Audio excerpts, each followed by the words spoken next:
اختصار کے ساتھ 3 نصیحتیں کروں گا۔ مختصر اس لیے کہ آپ کو یاد رہیں اور بوقت ضرورت کام آئے۔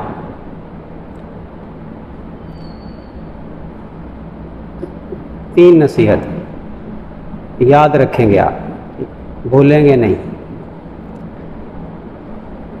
پہلی نصیحت یہ ہے کہ اللہ تعالیٰ شانہ نے یہ جو فرمایا، جو میں نے آیت پڑھی ہے، کہ آپ ان کو فرما دیجئے، قل للمؤمنین، مومنین سے آپ فرما دیجئے، یغضوا من ابصارہم، اپنی نگاہوں کی حفاظت کیا کریں۔ غض بصر نگاہوں کو نیچا رکھنے کو کہتے ہیں، لیکن یہاں اللہ تعالیٰ جو فرما رہے ہیں اس سے مراد یہ ہے کہ مومنین سے آپ یہ فرما دیں کہ اپنی نظروں کی حفاظت کیا کریں۔ آپ ان کو فرما دیں، ایمان والوں کو، کہ اپنی نگاہوں کی حفاظت کیا کریں۔ قل للمؤمنین یغضوا من ابصارہم ویحفظوا فروجہم، اور اپنی شرم گاہوں کی حفاظت کیا کریں۔ ذالک ازکی لہم، یہ ان کی پاکیزگی کے لیے سب سے بڑی چیز ہے، بہترین چیز ہے۔ ازکا ذالک ازکی لہم، ازکا سب سے زیادہ تزکیے والی چیز۔ تو ان کے باطن کی اصلاح کے لیے، باطن کے تزکیے کے لیے یہ سب سے اہم چیز ہے، سب سے ضروری چیز ہے، سب سے بڑی چیز ہے کہ یہ اپنی نظروں کی حفاظت کیا کریں اور اپنی شرم گاہوں کی حفاظت کیا کریں۔ شرم گاہوں کی حفاظت کا تعلق نظروں کی حفاظت کے ساتھ ہے۔ نظروں کی حفاظت کریں گے تو شرم گاہوں کی بھی حفاظت ہوگی۔ ذالک ازکی لہم، آگے اللہ تعالیٰ فرماتے ہیں ان اللہ خبیر بما یصنعون، کہ اللہ تعالیٰ جانتا ہے جو تم بناتے ہو۔ یصنعون، اللہ تعالیٰ نے کیا فرمایا؟ یصنعون، صنع یصنع صنعا فہو صانع، یہی ہے نا، ایسے ہی ہے نا، بنانا، یہ صنعت کاری، اسی سے یہ لفظ عربی کا ہے۔ جو تم بناتے ہو اللہ تعالیٰ جانتا ہے۔ تم اگر کہیں بد نظری کرو گے، تم نے اگر غیر عورت کو تم نے دیکھا تو اس کی تصویر تمہارے دل میں بنے گی اور تم یہ سمجھتے رہو گے کہ کوئی جانتا نہیں ہے۔ اللہ تعالیٰ فرماتا ہے ان اللہ خبیر بما یصنعون، جو تم اپنے دلوں میں تصویر بناتے ہو نا غیر کی، اللہ تعالیٰ وہ جانتا ہے۔ سمجھ میں آئی بات؟ تو پہلی نصیحت یہ ہے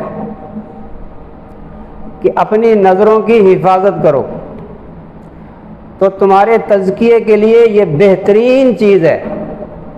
اگر نظروں کی حفاظت نہیں کرو گے تو تزکیہ نہیں ہوگا، باطن کی صفائی نہیں ہوگی، نفس کی اصلاح نہیں ہوگی، اور اگر نفس کی اصلاح نہ ہوئی تو انسان گناہوں میں اور مزید گناہوں کے اندر مبتلا ہوتا چلا جائے گا۔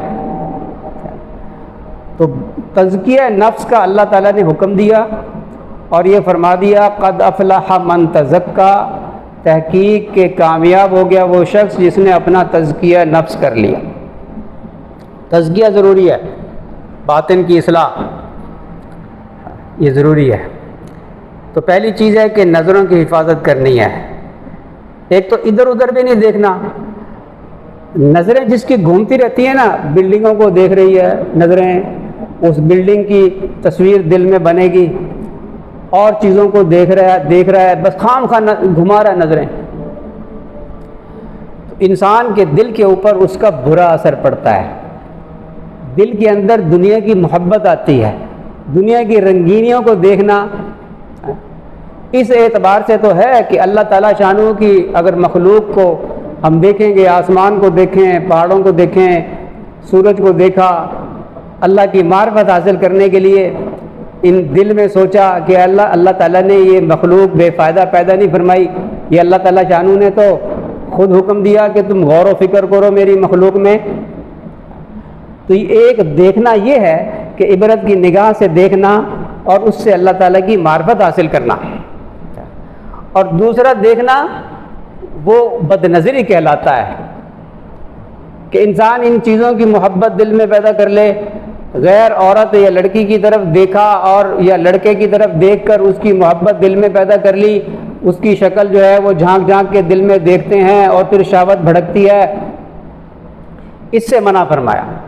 یہ جو اللہ تعالیٰ نے فرمایا یہاں کہ اپنی نظروں کی حفاظت کیا کرو، مومنین سے آپ فرما دیں یہ اس سے مراد یہ ہے کہ ہم غیر محرم کی طرف اور خوبصورت لڑکوں کی طرف ہم نہ دیکھیں۔ تو پہلی نصیحت یہ ہے کہ ہم اپنی نظروں کی حفاظت کریں۔ نمبر 2، اپنی نماز کو سنوار کے پڑھا کرو، سنوار کے۔ حفاظ قرآن کو اکثر دیکھا ہے کہ تیز نماز پڑھتے ہیں، بڑی سپیڈ لگی، ایسے ایسے حفاظ ہیں نا جی عجیب۔ ابھی ہماری سورہ فاتحہ ختم نہیں ہوئی ہوتی تو وہ رکوع میں ہوتے ہیں، وہ 2-3 دن پہلے کی بات ہے، میں نے بھی نیت باندھی 4 سنتوں کی، زہر سے پہلے کی 4 سنتوں کی، اور حافظ صاحب نے بھی نیت باندھی، تو ہم بھی تیز پڑھتے ہیں نماز۔ یہ جو 3 مرتبہ سبحان ربی العظیم، سبحان ربی الاعلیٰ، یہ جو ہم پڑھتے ہیں نا آرام آرام سے بھی، اس کو بھی تیز کہا جاتا ہے، یہ تیز ہے نماز، یہ سکون والی آرام والی نماز نہیں ہے۔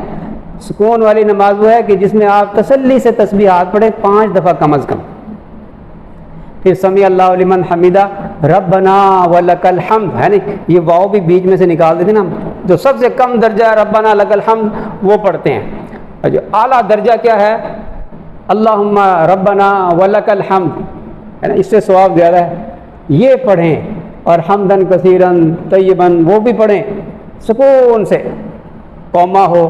پھر جلسہ، بھئی اللہ نے نماز کی توفیق عطا فرمائی ہے تو ڈھنگ سے پڑھ لیا کرو، اللہ کے سامنے سجدہ کرنا ہے، اللہ کے سامنے کھڑے ہیں تو ذرا سکون سے پڑھ لیا کرو۔ حافظ کو چاہیے کہ لمبی صورتیں پڑھا کرے، اور رکوع سجود قوما جلسہ بڑی تسلی سے کیا کرے، درمیان کی دعائیں بھی پڑھا کرے۔ میرے ساتھ بیٹھا تھا نا جو پکا نمازی پہلی صف کا، مجھے کہنے کا دیکھا آپ نے، آپ کی 2 رکعتیں ہوئی تھی اور انہوں نے 4 رکعتیں پڑھ لی ہیں، سمجھ سے باہر ہے، پڑھتے کیا ہیں، کتنی سپیڈ سے پڑھتے ہیں۔ سکون سے نماز پڑھا کریں۔ میری دوسری نصیحت یہ ہے، حافظ کو چاہیے کہ عام دوسرے نمازی سے اس کی نماز بہترین ہو، سکون سے نماز پڑھا کریں، ہاں بس اس کی مشق کر لیں۔ آپ اگر اس عمر میں اس کی مشق کر لیں گے ساری زندگی جو ہے یہ کام آئے گی آپ کو میری نصیحت۔ نماز جس کی بن گئی اس کے سارے اعمال سدھر گئے، اور جو نماز اتنی سپیڈ سے پڑھتا ہے اس کے باقی اعمال کا بھی اعتبار نہیں۔ تو نماز سب سے پہلے اللہ تعالیٰ نے نماز کو فرض فرمایا، قیامت کے دن سب سے پہلے نماز کا حساب ہوگا۔ اور اس حدیث کو یاد کیا کریں، ایک صحابی نے آ کے نماز پڑھی، آپ صلی اللہ علیہ وسلم نے فرمایا کہ تو نے نماز نہیں پڑھی، دوبارہ پڑھ، مفہوم اس کا یہ ہے، انہوں نے جا کے پھر نماز پڑھی، 3 دفعہ ایسا ہوا، پھر سمجھایا کہ سکون سے رکوع سجود، سکون سے اللہ کے دربار میں آئے ہیں۔ پرسوں مجھے ایک صاحب نے کہا کہ جی امام صاحب کو کہیں کہ جی نماز تھوڑا ایسا پڑھایا کریں، ہم جو آئے ہیں اس سے کلام کرنے کے لیے تو ذرا جواب تو سننے دیا کریں ہمیں۔ وہ کہتا جی میں پہلے نماز نہیں پڑھتا تھا، اب میں نے نماز پڑھنی شروع کی ہے تو مسجد میں آتا ہوں تو نماز پڑھتا ہوں، تو کچھ ذرا اللہ کے ساتھ لو تو لگانے دیا کرے۔ اس کے ایک اعتبار سے بات صحیح تھی۔ تو نماز سکون اور اطمینان کے ساتھ پڑھا کریں۔ 2 نصیحتیں ہو گئی۔ تیسری نصیحت، آپ یہاں پڑھ رہے ہیں، اساتذہ کا احترام تو کرنا ہی کرنا ہے، اس کا مذاکرہ بھی ہوتا رہتا ہوگا، لیکن مجھے جو تیسری نصیحت کرنی ہے وہ یہ ہے کہ آپ جو ہی یہاں سے فارغ ہوں تو فوراً کسی شیخ طریقت کے ساتھ اپنا بیعت کا تعلق جوڑ لیں۔ حضرت تھانوی رحمۃ اللہ علیہ فرمایا کرتے تھے، ان کا ملفوظ ہے کہ جو شخص کتابیں پڑھ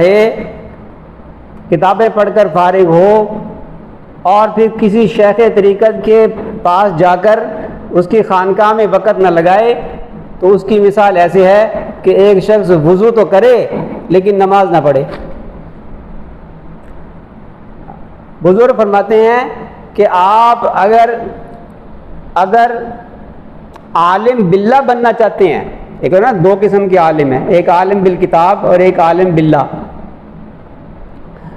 مولانا روم فرماتے تھے، انہوں نے ایک شعر پڑھا ہے، وہ مولوی ہرگز نہ شد مولائے روم تا غلام شمس تبریز نہ شود۔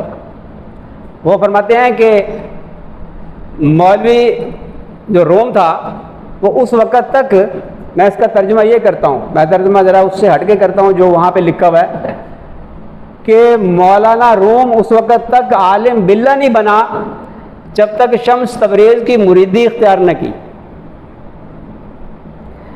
تو عالم باللہ اس وقت بنیں گے آپ جب کسی شیخ طریقت کی جوتیاں سیدھی کریں گے، ان سے تربیت حاصل کریں گے، تب آپ عالم باللہ بنیں گے، اور عالم باللہ کو عالم بالکتاب پہ فضیلت حاصل ہے۔ حضرت تھانوی رحمۃ اللہ فرماتے ہیں کہ ہم نے کوئی ایسا عالم نہیں دیکھا کہ جس نے کتابیں پڑھی ہوں اور کسی شیخ طریقت سے فیض حاصل نہ کیا ہو اور پھر اس سے دین پھیلا ہو۔ وہ فرماتے ہیں ہم نے ایک بھی عالم ایسا نہیں دیکھا، لیکن وہ فرماتے ہیں کہ ہم نے ایسے بہت سارے دیکھے ہیں کہ جن کو شین اور قاف نہیں نکالنا آتا، لیکن وہ اللہ والوں کی صحبت میں رہ کر انہوں نے صحبتی علم حاصل کیا ہے، پھر اللہ تعالیٰ شانہ نے ان سے کام لیا ہے اور ان کے ذریعے سے دین بہت پھیلا ہے۔ وہ فرماتے ہیں ایسی مثالیں ہمارے سامنے بہت زیادہ ہیں۔ تو اس لیے عالم بالکتاب بنتے ہی آپ عالم باللہ بننے کی محنت شروع کر دیں، اور وہ محنت یہ ہے کہ آپ اللہ والوں کی جوتیاں سیدھی کریں اور ان کی صحبت میں رہیں اور ان سے ان کی ڈانٹ ڈپٹ برداشت کریں۔ وہ آپ کو بالکل آپ کو بنار سمار، ایک پودا اگتا ہے نا جو خود رو ہوتا ہے، خود رو، اس میں وہ خوبصورت نہیں ہوتی، لیکن جس پر مالی کے ہاتھ لگ جائیں وہ بڑا خوبصورت ہوتا ہے، پتہ چلتا ہے کہ اس کو مالی کے ہاتھ لگے ہوئے ہیں۔ آپ خود رو نہ بنیں، بلکہ آپ کسی ماہر مالی کے ہاتھ لگوائیں گے تو آپ بن سنور جائیں گے، اور آپ کے ذریعے سے اللہ تعالیٰ شانہ دنیا کے اندر دین کو پھیلائیں گے۔ یہ اساتذہ بھی اللہ والے ہوتے ہیں جن سے آپ پڑھ رہے ہیں، یہ کتابی علم بھی اساتذہ کے بغیر حاصل نہیں ہوتا، لیکن یہ تصوف کا علم جو ہے، یہ اخلاص اندر آ جائے اور ایسی عبادت کرنے لگ جائیں کہ ہم گویا اللہ کو دیکھ رہے ہیں، اس کے لیے مشائخ صوفیہ کی صحبت میں رہنا بہت ضروری ہے، اور ان سے علم حاصل کرنا، باطنی علم حاصل کرنا ضروری ہے۔ باطنی امراض کی اصلاح اللہ والوں کی صحبت کے بغیر ہوتی نہیں ہے۔ اس لیے 3 نصیحتیں صرف کی ہیں۔ پہلی کی ہے کہ نظروں کی حفاظت کیا کریں، نمبر 2 نماز سنوار کے پڑھا کریں، اور نمبر 3 جو ہی فارغ ہوں اور اگر پہلے موقع مل جائے کسی شیخ طریقہ